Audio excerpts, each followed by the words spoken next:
Դուք դիտում եք հեռանկարը եւ մենք քննարկում ենք Սյունիքի մարզում ստեղծված իրավիճակը, քննարկմանը մասնակցում են իրանագետ Գագիկ Միսակյանը եւ Շանթ հեռուստաընկերության մեկնաբան Արտյոմ Երկանյանը, շնորհակալություն հարգելի գործընկերներ։ Գագիկ, առաջին հարցը ձեզ, ո՞րն է Սյունիքում ադրբեջանական ներխուժման հիմնական նպատակը։ Ոմանք ասում են եւ դրա մասին նույնիսկ ազգային ժողովում էր խոսվում, որ դա ինչ որ քայլ էր, ինչպես նրանք են ձևակերպում Զանգեզուրի միջանցք բացելու ուղղությամբ։ Շնորհակալություն հարցի համար։ Նախ պետք է նշեմ, որ ադրբեջանական հանրապետությունը այս վերջին Արցախյան պատերազմից հետո մշտապես բոլոր միջոցներով փորձում է շարունակել հոգեբանական ճնշում, նաև ռազմական առումով ինչ-որ վախի մթնոլորտ ձևավորել Հայաստանում եւ նաև այս գործողություններն են այդ ուղղությանը միտված։ Նախ ադրբեջանական հանրապետությունը փորձում է իր համար նպաստավոր դիրքեր ստանալ Սյունիքի սահմանին, նաև վախենալով որոշակի առումով, որ հետագայում հայկական կողմից կարող է ինչ-որ ռևանշիստական գործողություններ լինել, նաև փոքր քայլ է սա այդ վախի մթնոլորտը սերմանումը շարունակելու եւ նաև ռազմական առումով մի քիչ նպաստավոր դիրքեր ստանալու համար, նաև սա միջոց է, որ մեր գերիների խնդրի հետ միասին նաև ավելյալ ճնշում գործադրել Հայաստանի վրա զիջումներ ստանալու, այսինքն տարբեր խնդիրներ են հիմա շոշափվում սոցիալական ցանցերում, ընդհանուր միջև Զանգեզուրի միջանցք, ոնց որ ասացի, կամ Տավուշում որոշակի այլ դիրքեր, այսինքն այս առումով նպատակներից խոսելիս երևի սպասենք ավելի պաշտոնական որևէ հայտարարության կամ այս բանակցությունների որևէ արդյունքի, սակայն ակնհայտ է, որ մշտապես Բաքուն եւ Բաքվի Ադրբեջանական Հանրապետության նախագահը իրենց ռետորաբանությամբ փորձում են Հայաստանում, նաև հասարակ բնակչության շրջանում անվտանգային խնդիրների կամ վախի մթնոլորտի ձևավորումը շարունակել, ինչը իրենց քաղաքականության մեջ տեղավորվում է ներկայացնում։ Արտյոմ, բայց այնուամենայնիվ պաշտոնապես չի ասվում, որ մենք ուզում ենք Զանգեզուրի միջանցքի համար ենք դա անում, ինչ են պաշտոնապես ասում, ինչի համար են նրանք ներխուժել, կամ նրանք չեն ընդունում, որ ներխուժել են։ Նախ հայտարարում են, որ դա սահմանազատման շրջանակներում լուծվող հարց է եւ վկայակոչում են ինչ-որ քարտեզներ, որոնց մի մասը իսկապես, որքան հասկանում եմ, ճշտել է պետք մասնագետ չեմ, եղել են, օրինակ հիշատակում են 75 թվականին Խորհրդային Միության գեոդեզիայի ինստիտուտի կողմից թողարկված ինչ-որ քարտեզ, որը իսկապես ենթադրում է, որ ողջ Սև լիճը Ադրբեջանի տարածքում է։ Չկա այլ որևէ աղբյուր, որը հաստատեր ադրբեջանական տեսակետը։ Ուստի նրանք պնդում են եւ վկայակոչում են նույն այդ մեկ քարտեզը։ Սակայն ադրբեջանական այլ աղբյուրներ, այդ թվում նաև պաշտոնական, կիսապաշտոնական, խոստովանում են, որ Խորհրդային Միության փլուզման օրվա դրությամբ Ադրբեջանը վերահսկում էր Սև լճի ափի ընդամենը 30%-ը, իսկ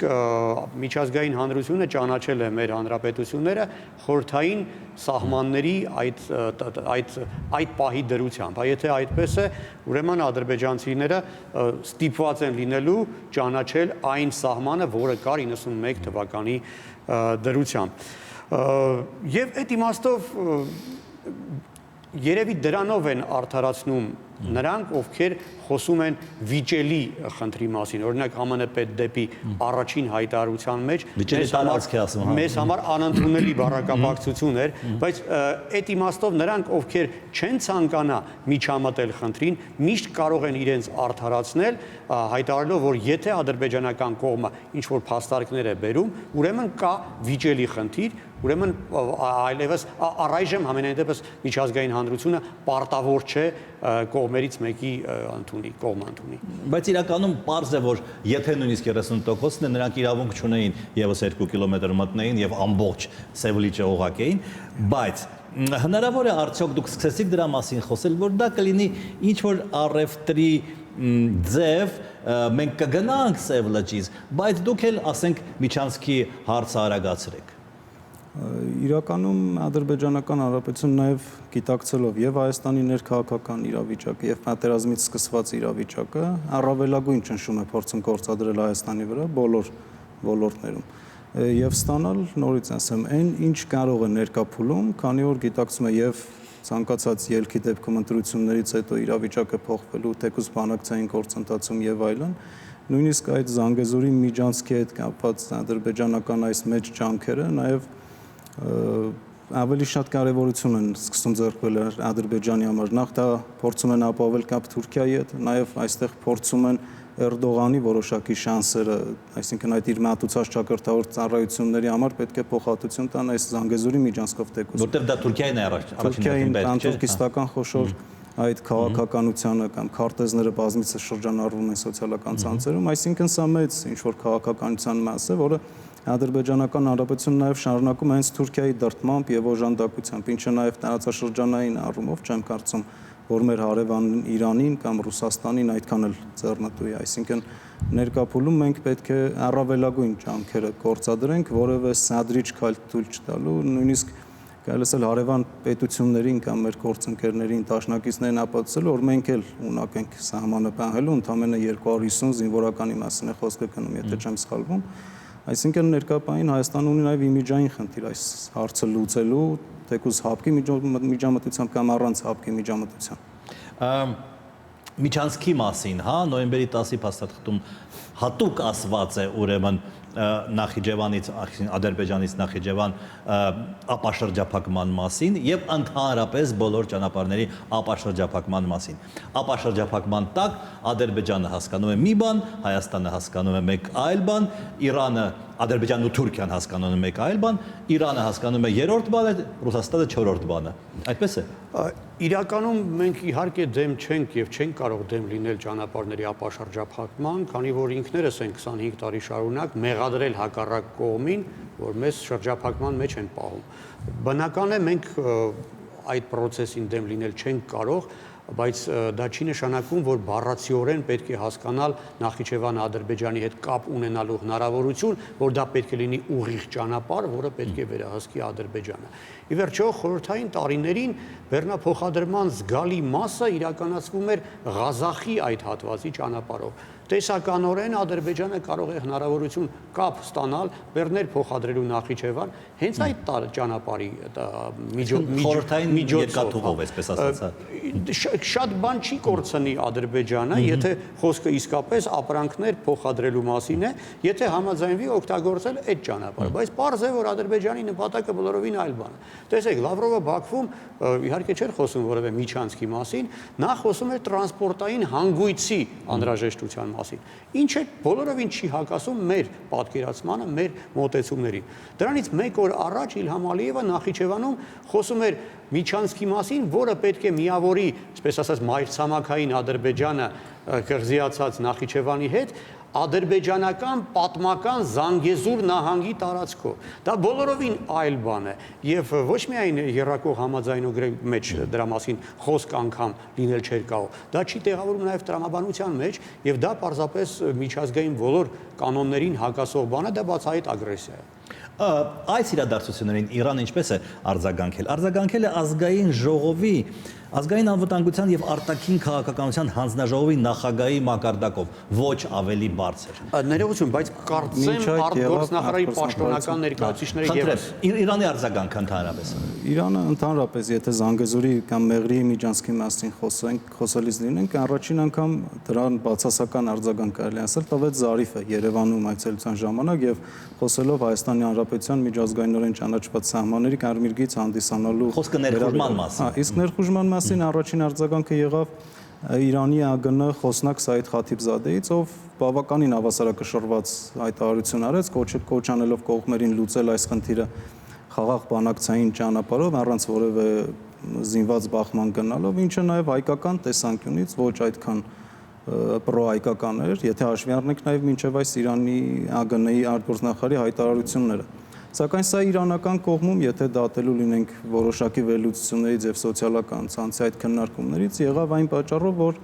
նախ Իրանի արտաքին գերատեսչությունը քաղաքական զբաղված է Վիեննայի բանակցություններով եւ Պաղեստին-իսրայելական հակամարտությամբ, երկրորդը այս լարվածության առաջին օրերին հայկական կողմից հատկապես բավականին իրարամերժ պաշտոնական հայտարարություններ եղան, այսինքն իրանական կողմը լուսաբանելով այս իրավիճակը տվեց պաշտոնական երկու պետությունների դիրքորոշումները, որոնք բավականին իրարամերժ էին, այսինքն թեկուզ Իրանի համար իմ կարծիքը որոշակիորեն անհասկանալի էր, թե ինչ է կատարվում։ Իսկ այսօր արդեն այդ Իրանի խորհրդարանի ազգային անվտանգության եւ արտաքին քաղաքականության այդ մշտական հանձնաժողովի նախագահ Զոլնուրին ավելի կոշտ հայտարարությամբ հանդես եկավ մի քանի շեշտադրումներով, նախ որ միջազգայինորեն ճանաչված սահմանների փոփոխությունը Իրանի համար կարմիր գիծ է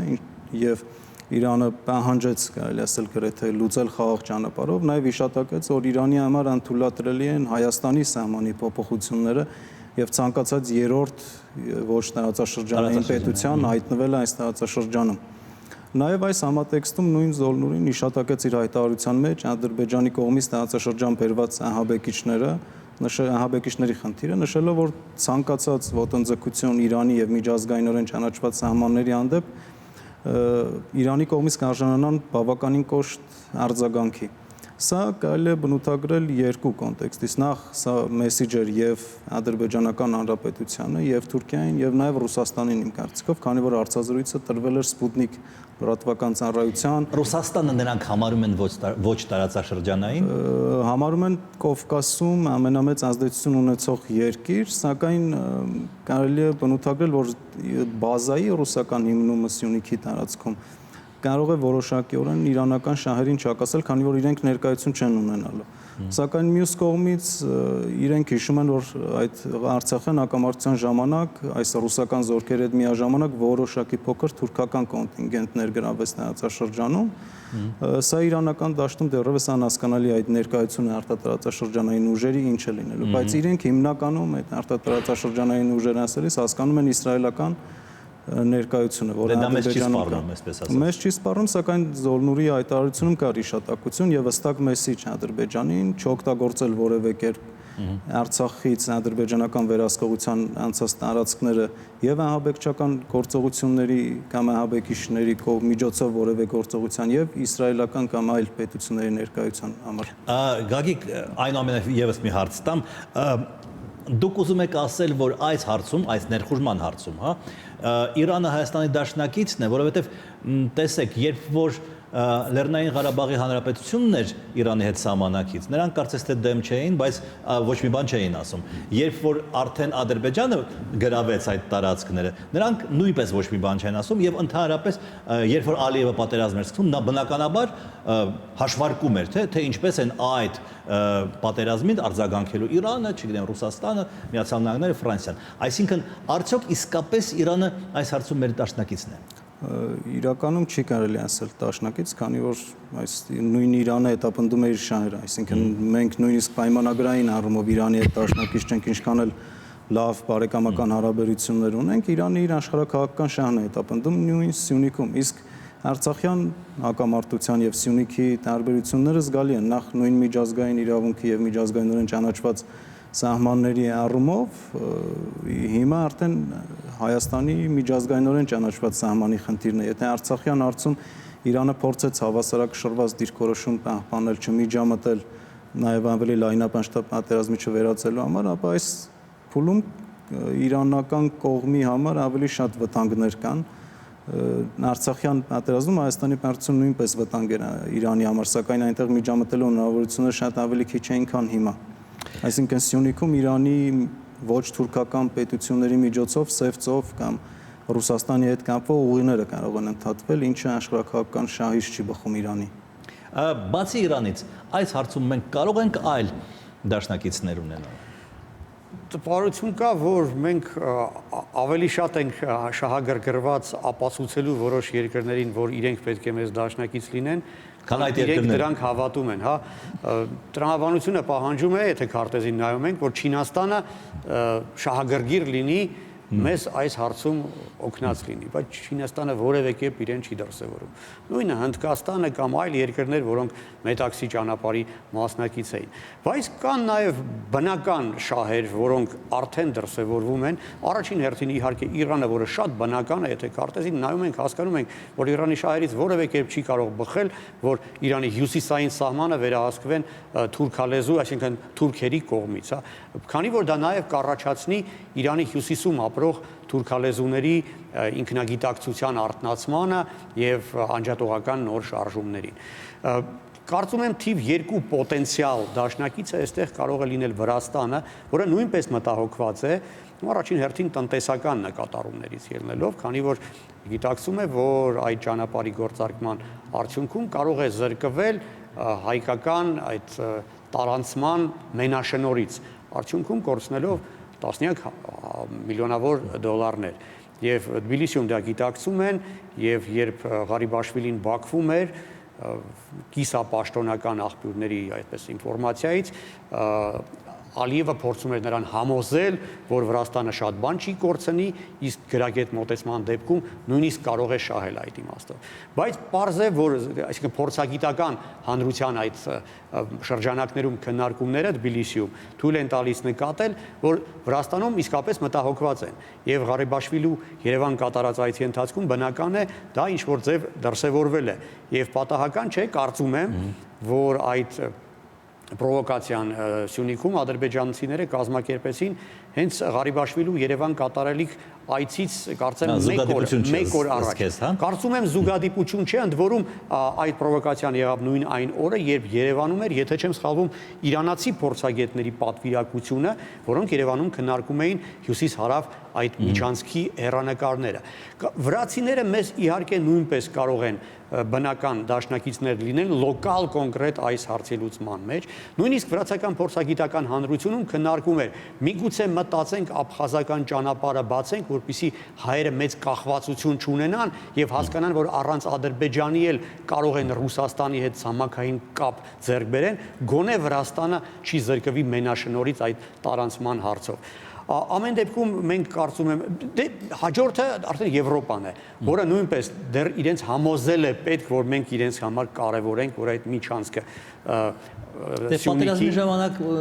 բացարձակապես կարևոր չէինք կարծես թե, չէ՞։ Դե այստեղ մենք պետք է իրենց փորձենք համոզել, որ իրենց շահից է բխում, որ վաղը չէ մյուս օրը, երբ Իրանը իրանց համար գուցե արդեն դաշնակից պետություն լինի,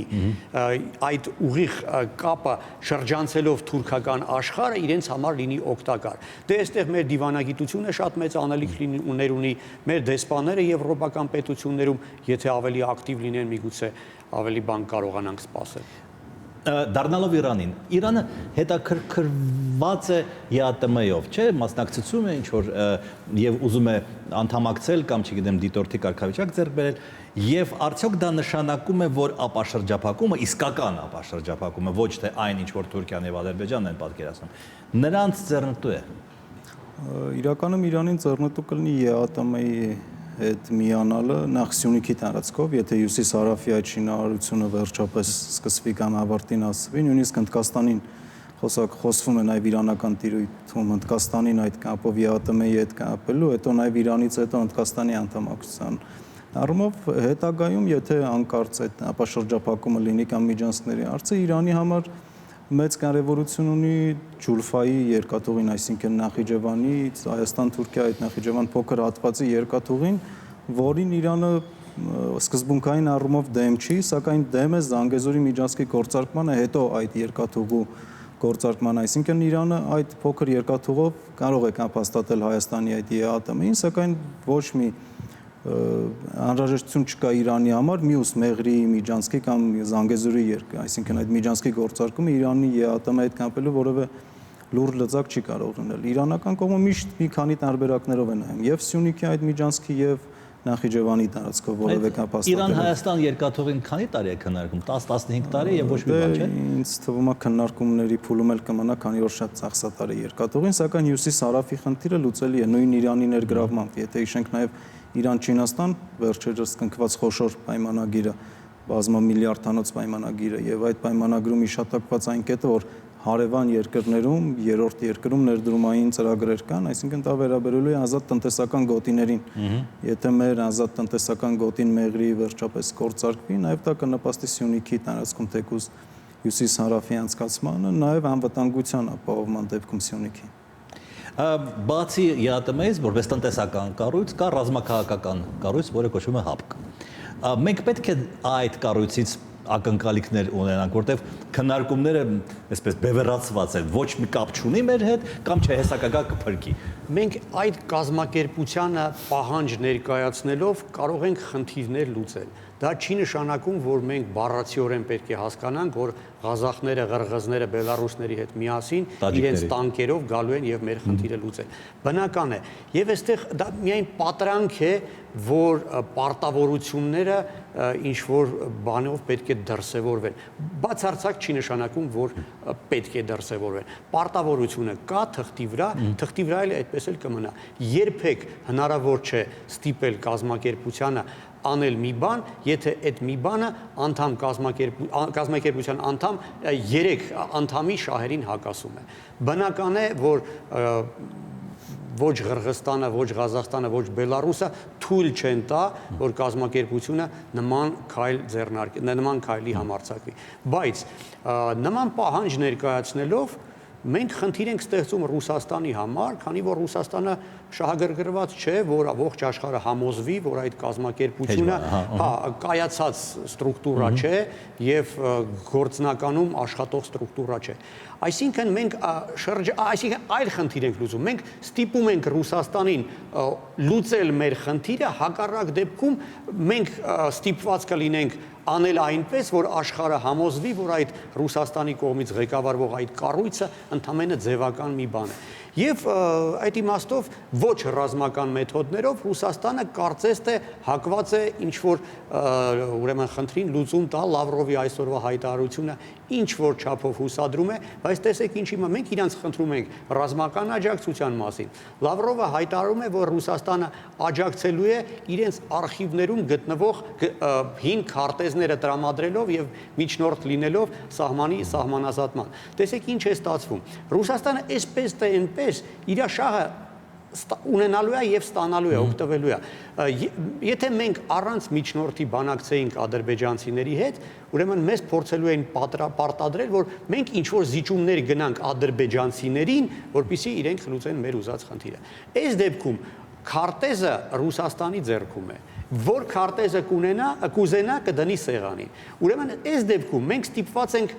Ռուսաստանի հետ առևտրի մեջ մտնել, Ռուսաստանին այսպես ասած մուննաթի տակ մտնել, որպեսզի Ռուսաստանը պահի մեր դերը։ Այսինքն այսպես թե այնպես Ռուսաստանը կարող է խնդրին լուծում տալ, բայց ռազմականի փոխարեն այլ ձևով կարող է դա անել։ Դա արդեն մեզ համար երկրորդական է, ինչպես կանի։ Գագիկ համաձայն եք այդ դատողությունների հետ։ Ռուսաստանը միջնորդում է, դիվանագիտական առումով եւ Մուրադովն էլ գալիս է, ուրեմն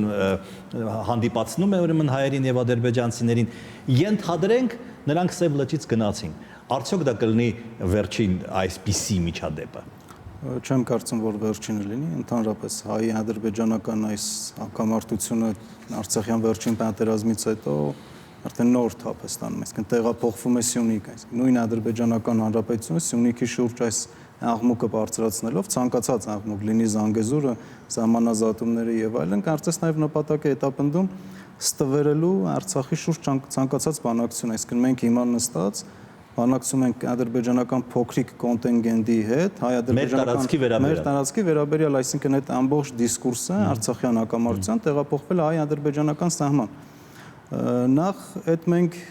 երևի պարզ բառերով եթե ասենք, մեր բանակը իրոք իզորու է երևի լուծել ընդամենը 250 ադրբեջանցու խնդիր, ու չեմ կարծում, եթե մենք